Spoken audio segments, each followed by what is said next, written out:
Hello, I want to elaborate on the categorizing transactions module and just tell you about a few more types of transactions that you might be categorizing within the bank feed.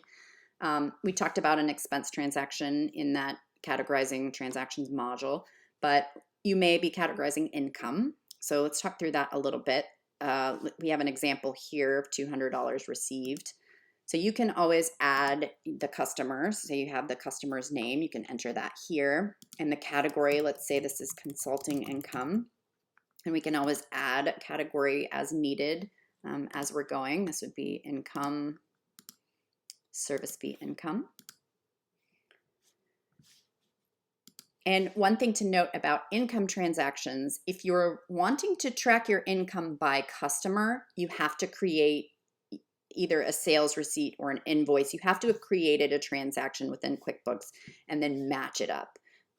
Otherwise, you won't be able to go, over here to sales, pull up the customer, and then see a listing of the sales under that customer. So that's just that's a little bit of an advanced topic, and we will have a training for that.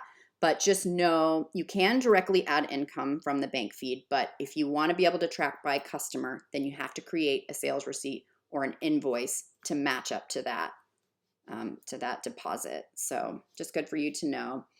There are other types of transactions, of course, that would come in that you might need to match up, or categorize within the bank feed.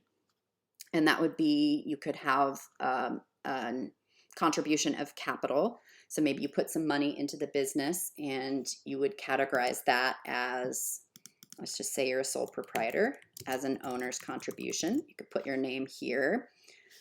Or if you had a distribution out of the business, so maybe you're paying yourself as the owner, then that would be an owner's distribution, and you could put your name here as well.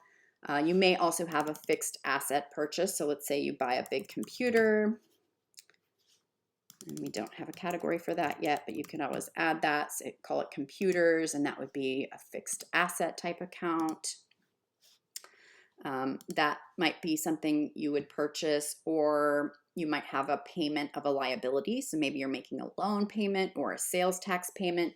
And remember, whenever you're paying a liability, you want to book it to that liability account. So if you made a sales tax payment, it would go to sales tax payable. That's where all that sales tax was collecting, and then you apply the payment against that account. So again, a little bit advanced, but I just like you to have this information.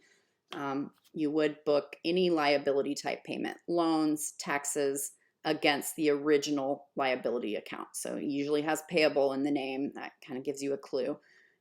But you would always choose a vendor and then select that liability account here, and that would put it in the right place.